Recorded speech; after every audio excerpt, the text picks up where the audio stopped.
Good evening and welcome to the Financial Power Institute. This is Coach Greb live on FinanTV. Today we're going to be talking about a very, very important topic, which is the introduction to our Financial Power series.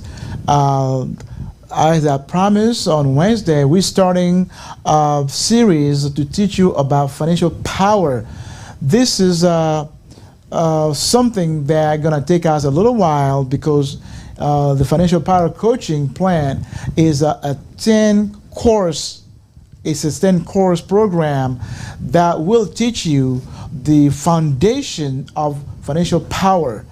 And as you follow this, if you do follow this, you follow our broadcast every day or whenever we do them, you will be very comfortable. You will be financial savvy because you will learn how money works. So today it's my pleasure to really thank you all for being a part of this. We make this teaching available to you for free. But if you want to go in depth and you want to plan to be a part of our what we call the Financial Power Network, where we teach you the rudiments, the basics, the things that you need, the tools to build wealth from scratch, well, you need to come and sign up with Financial Power Institute.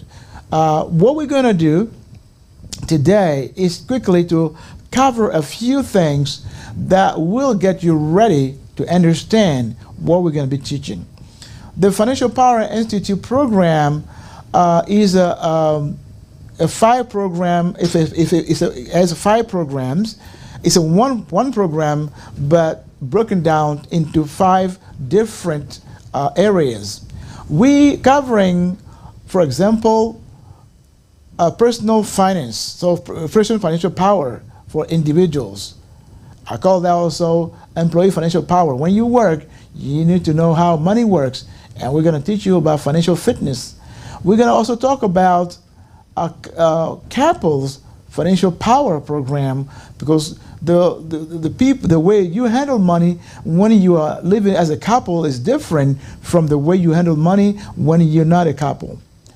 The way you handle money as a parent is different from the way you handle money when you have no children. So that is important. We also want to talk about small business owners' finance. We want to make sure that as a business owner, you know how the business works, how the business makes money, and how the business manages its money. We want to make sure that women are part of this. So we have a program for women's financial power program to make sure that they're not left behind. When it comes to entrepreneurship, women are really doing a great job these days, but in the past it was totally different. And we want to now show them, yeah, it's good to make money, but it's good to know how to manage that money. And then lastly, we have what we call a youth financial power program. We want to teach our college, high school juniors and seniors and going into college students how to manage money so they don't make the same mistake their parent did.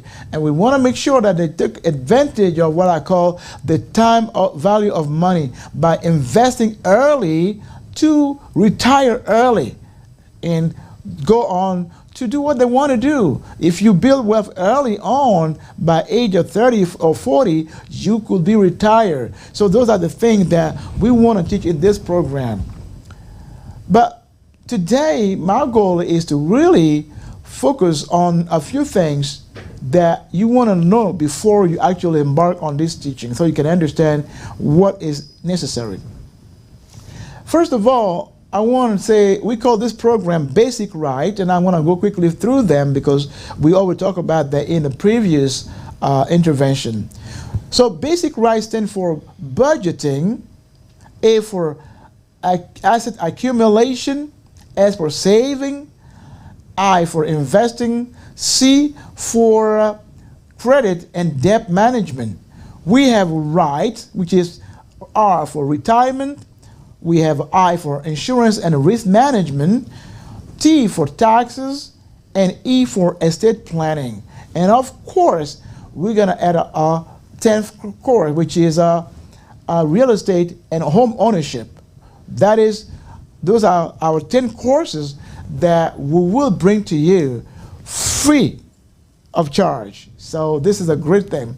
But before we move on, I would like for you to go ahead and sign up to our channel so that we can see that you like this channel and you will be part of this, and also share what we're doing with your friend.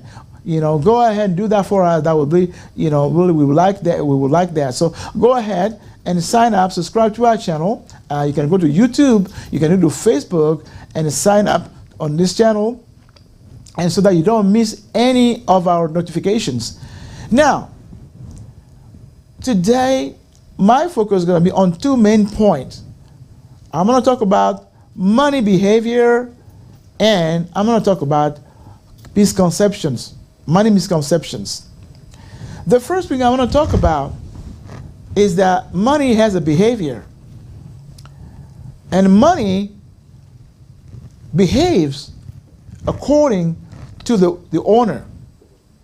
Now, somebody said that money is a 80% behavior, and that is true. Money is behavior, and that's why it is good to have the right behavior, because there are behavior that are money busters, and there are behavior that are money builders. Money is not a problem. Money is not a culprit. Money is not evil, as some people say it is. Money is nothing but a tool. A tool is something that you use. So money only reflects the behavior of the beholder. It is simply like a translucent glass. It will only reflect the color of the liquid that is inside of it. So money is not the problem. On the contrary, money is your best friend because it's a facilitator. Do you imagine when people had a barter and one person had to come with a bag of rice, another person with a bag of potato, and to exchange? But money has changed that. Money has made it easy. So now we don't have to carry around bags of rice and bag of potato, but we just carry something in today. We have electronic money, e-money, so we don't even need to carry anything. So money is a tool, and every time that you get money, you have to give purpose to your money, because money is a good slave that like to bring to work. Money is a good slave, and that's what we're going to see today. So folks, I want you to clarify this. Money is not a bad thing. Money, on the contrary, is your best friend, and money must be given a job, because money is a good slave that likes to work for the master. Going from this point, there are four money behavior. Four money behavior. The first one is called dead money. What is dead money? When you get paid or when you receive money, and that money is already spent before it even reaches you, I call that dead money. It is dead upon arrival. When is the money dead? When you are swamped in debt, and when you spend so much money that the money you receive is already spent before it reaches you, that's dead money. It's not useful to you. You can't build wealth with that because you never see that money. You are simply like the postal service. Money goes through you. Somebody send money to you so you can send it to somebody else. You don't want that kind of money. It doesn't serve you. Besides dead money, there is lazy money. Well, people say, well, I have my money in the bank, and they're happy about that. But let me tell you, putting your money in the bank is not a good thing. Even the bank doesn't put its own money in the bank, because money put in the bank is money that's dying. So you get paid, and you leave money in a savings account. You say, oh, I'm making money. Let me ask you, how much does a savings account pay today, these days? On the average, the money, it doesn't pay over even 0.5%. No, it does not. Most accounts pay 0.3%, meaning nothing at all. Online banks, Some online banks pay upwards of 1.1%, 2.2%. That's it. But when you know that inflation is running at 6% as it is now, meaning that money is dying. For example, the loaf of bread you bought a year ago that cost $1 is no longer the same amount that you need to pay. You need to make sure when you come to buy a loaf of bread today, you have to spend $1.06. Meaning that your money has lost, your dollar has lost 6.6% value. It's only worth 94 cents these days, meaning it's died. So leaving money in a bank is not the proper way to help your money. So I have money in my bank account. Don't do it. Don't do it. The bank should only serve as a transitional coffer. You get paid, and you put it in the bank, and you go ahead and convert it wherever you need to convert it to. So number one, never leave money in a bank. First of all, you could probably even automate the transfer of your income into different coffers, investment or expenses or whatever. But leaving money in the bank is not the proper way. If you say, well, I have emergency fund, I want to leave it in the bank, there are better ways to keep that money without leaving it in the bank. And when you come to that class, we'll teach you where to leave your emergency fund, money that you're going to touch in any time. But leaving money in the bank is not the right way. So you don't want lazy money, because lazy money is money that serves the other people. It's called disloyal money. Because when you put the money in the bank, what does the money do? What does the bank do? The bank doesn't let you leave your money in the bank. The bank is only required to leave 10% or whatever deposit it receives. Today, the bank doesn't have to leave anything. So basically, when you deposit your money, that's called virtual currency, meaning that money is not really there. Because as soon as you deposit your money, the bank quickly uses that money to invest it. And the bank makes 5%, 10%, 20%, use that money into credit card, 24%, and slaps you with a 0.3% and even fees for being an idiot. So meaning we are an idiot. We are idiots when we put our money in the bank, because the money uses that money to make money. Number 3, hustling money. That is the money that goes in the street as an entrepreneur, goes to find you money. That's the money that makes prisoners. It's hustling because it follows what you do. You put more money here and the money says, hey, let's go. You said, let's go here. Money follows you. Wherever you go, money goes there with you. That's the money you put in your whatever business you create to make money for you. It's the money that sweats with you. So that money goes wherever you want to go. You create a business, goes there. You're self-employed. Yeah, let's go. We're going to invest in this import business. That's hustling money. It goes to make prisoners. It's not sleeping. It follows you wherever you go. Finally, we have imperial money. We call it big money. That money is imperial. Have you ever seen an empire? The empire colonizes one time, but all they have to do is call for the colonizees or the colonized people to say, bring me money, and it will bring money. That's the money I call passive money or passive investment, meaning you put money one time and money comes back, cash flow comes back on a periodically. For example, when you invest in the stock market, well, you don't really have to do anything, right? The banks or the company you invest in, they are working. But at the end of the day, they will bring you your dividend or your capital appreciation. So basically, your stock will appreciate. That money is good money. When you create a business and you put that money in different areas, and you don't have to be there, but money is working for you, that's imperial money. Have you ever seen the owner of a Chick-fil-A? But people are there working for him. Have you ever seen Walton at Walmart? No, he's never been there. You know, he's dead, of course, but his children, have you ever seen them? No. When you go to Quick Trip, have you ever seen the boss, the owner? No. But their money is bringing them money because they invest one, and that is bringing them positive cash flow.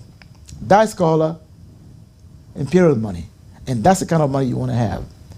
Now, as you all know, to get to that point, there are some sacrifices that need to be made, and there are some tough decisions that need to be made, because money, building wealth, is more of making tough decisions than falling into your indulgences. A lot of people can't stand, they can't support making sacrifices, foregoing the instant gratification. If you cannot forego instant gratification, you will never build wealth, because you're going to dwindle your money, you're going to put your money into anything, you're going to just waste that money, and that money is going to become dead money because it's already spent before it arrives, because you're going to use it to do what? To invest, no, not to invest, but to buy stuff. And those stuff, they don't add value to your wealth. Today, I just want to cover with you the first part, which is money behavior. Now, a lot of people have misconception about wealth or money, and let me quickly cover that one. In this second part, I will talk about the wealth equation. I call that the accounting equation of money. You see, a lot of people are surrounded by assets, so they think they're wealthy. Well, I have this sofa here, I have this TV here, everything around me. But this is called asset, meaning the thing that I possess. The thing I possess. Now, this thing I possess, they're not necessarily mine. The thing that make me wealthy are the thing that I own, meaning the power of ownership is what builds wealth, meaning that whatever I own is the portion of my asset that actually I can call mine. Because guess what? This sofa, if I didn't pay for it, it's not really mine. When you have your house, right? And that house, you probably paid for it. It was at $350, right? And now your equity probably at $30,000. The rest of the money, the rest, it's not yours. The owner can come tomorrow and get it because you don't own that house.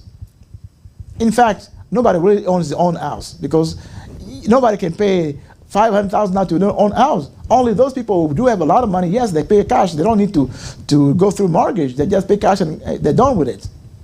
So basically what happens is that unless that asset is yours, you completely paid for it, it's not yours. You have a liability on it. So the equation is wealth equals what you owe other, wealth equals all your possession minus what you owe other people. It's called equity equals liability, and equals asset minus liability. What you owe other people, you must deduct that from your asset to see what your wealth is. That's very important. Now doing this, a lot of people say, well, my BMW is mine. When they're surrounded by gadgets and assets, they look down on other people, probably not surrounded by that, but who own their properties outright. Your neighbor might probably not be living in a mansion, but that little house he lives in is his own house. He probably paid for it, he paid it off, or probably his equity is higher than the equity that you may have in your property. So that's very important to know. The next thing I want you to understand is that there's a difference between wealth, between asset and liability. Asset is all that you're surrounded with. Liability is all that you owe other people. And to know your wealth, we need to subtract what you owe other people from your asset. A lot of people have negative wealth, meaning they owe more than they own. They are surrounded by so much debt, they owe more. So they have negative wealth. You want to revert that. You reduce your exposure to debt Because if you are exposed to death, that can lead to financial distress, meaning you will at some point break down, and probably you're going to lose your properties to the lenders, and you want to make sure that you don't make that mistake. Number two, a lot of people confuse income with wealth. Well, I make a lot of money, I make 7 figures, so I'm wealthy. No, you're not.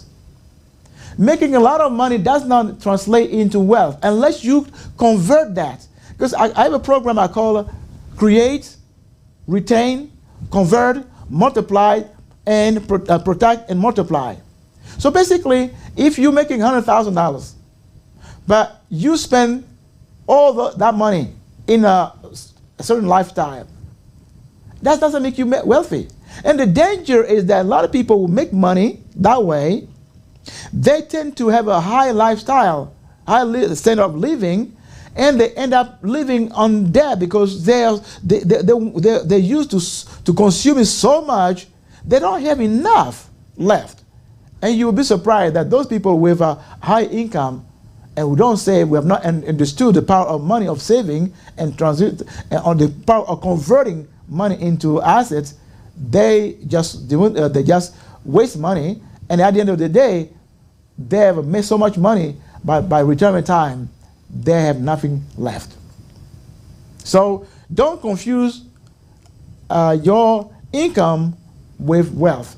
The fact of making a lot of money does not make you wealthy. Only if you convert your income into assets that you own, can we say that you are wealthy based on your accounting equation. So that is something you need to remember.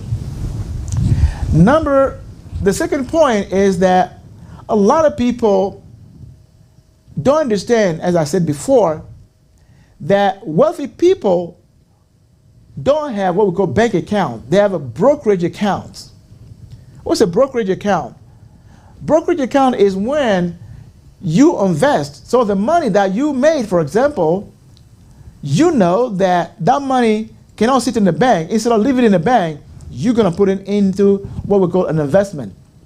And that investment, they're going to create a brokerage account at the bank. That same bank can create a brokerage account. So when I say don't leave your money in the bank, today with the liberalization or deregulation of the investment in the financial industry, banks have become brokerage companies. They all have a brokerage department. They have bought their brokerage department. For example, Bank of America now owns the name is not coming to my mind. But if you go, for example, to Chase as his own brokerage department. Okay, so that department is specialized into investment. So basically, they will be the one to give advice or to handle your assets when it comes to buying stocks, buying bonds, and all kind of securities. So don't confuse brokerage account with a bank account. Bank account doesn't produce money. Brokerage account produces money because it is an investment account. A lot of people confuse financial security with financial power. Financial power is a term that I coined, and I want to explain what financial power is. Financial power is that when you build wealth, you don't just build wealth for you, but you build your wealth for generation. Because a good man knows how to leave an inheritance to the children of his children. So when you look at the Rockefeller, you look at the Russia, you look at the Walton, you look at those people, they have built wealth for generations. And that's what you want to, that's called real wealth. Real wealth is a wealth that can cross generations. As opposed to what we call financial security. Financial security is for you while you're living. So you have a good retirement account in case you lose your job. You have you have money saved up enough. You have assets to cover you. That doesn't mean that you're wealthy. It simply meant that you are in security. And that security, how long can it last? For somebody who lost a job, we became incapacitated, and we didn't have a disability insurance. How long are you going to be able to live on your financial security account, the money that you put in some kind of saving account or some kind of plan? It will never be enough. So financial security is simply a working class mentality. I work, so I create, I put money to the side. Financial power is a well-builder mentality. I'm building wealth for me and my children, my children's children, till how many generations? Maybe 6 generations or 7 generations, who knows? So that is something that you need to understand. One thing that people don't know, and this is the 5th point, is that they confuse used asset with a capital asset. What's that? What are those? When you're surrounded with furniture, beautiful gadgets, when you're surrounded with nice shoes and jewelries and everything, including the car, when you sell those things, how much can you really sell them for it? Your nice jacket that cost you maybe $500,000, after 3 years, how much can you sell it for? The car that you probably bought at $40,000, how much can you resell it for? These are called used assets. They lose value. They don't appreciate. Capital assets, on the contrary, appreciate. When you buy stocks, of course, the stock gonna go through an up and down movement, but at the end of the day, historically, stocks are known to yield about 10%. So today, your stock might probably be 10% up. Tomorrow, maybe 5% down. The next day, 15% up. But at the end of the day, over the course of the year, you will see that you gain something. It's appreciating. When you buy a house, now I'm not calling it the dwelling, I'm calling it investment property. The investment property you bought probably for $1 million, right? The apartment, whatever you call it. And you bought for $1 million. The value will increase because capital asset like a real estate increases in value. So tomorrow, that property will increase in value. The next day, it will increase in value. Next year, it will increase in value. That's called assets because it brings you more than you've spent for it. That is what you build wealth with. So folks, you need to understand that being surrounded by gadgets and shoes and all kind of stuff, and that as beautiful as they may look, do not add anything to your wealth. You must rather invest in capital assets that are stock, bond, securities, in gold, right? Business interests, right? You invest in businesses, you create a business, that business is going to grow. You want to invest in other people's business, that's going to grow. You want to invest in those things that can increase the value of your wealth. Well, folks, as I said, this was just an introduction because I wanted to prepare you to understand what we're going to talk about. When we come back, we will talk about the first topic. It's called budgeting. Why is it important to budget? What are the different methods of budgeting? What's the easy way? What is the method that Coach Greb advises you to budget? To make it easy. Because what we're trying to do here, we call this class the easy steps to budgeting, the easy step to saving. We want to make things easy so that you can acquire them and apply them easily. Folks, this has been a pleasure for me to be here. And today, I want to invite you. We have an event coming up called Access Your Financial Power. If you are living in Atlanta, and we wanted to invite you to that event. It's going to be on March 12th from 4 to 9. We'll be talking about financial power. We will teach you already. We introduce what we're going to do here, and that will be a good opportunity for you to also meet other people, like-minded people. If you're an entrepreneur, other people from whom you can learn. I really want to invite you to not miss this class. I will give you the announcement tomorrow to teach you, to tell you the schedule for each class. It's going to be 10 classes, and we're going to teach you how you can build wealth and leave a legacy to the generation after you. Folks, I thank you for following this channel here with Coach Greb Live. Here we were talking about our Financial Power Institute, and the class that we're going to have soon. Don't forget to sign up. Don't forget to share this message with other people. Don't forget to like us. For now, I say thank you and see you soon. It was Coach Greb live on FinanTV. Bye.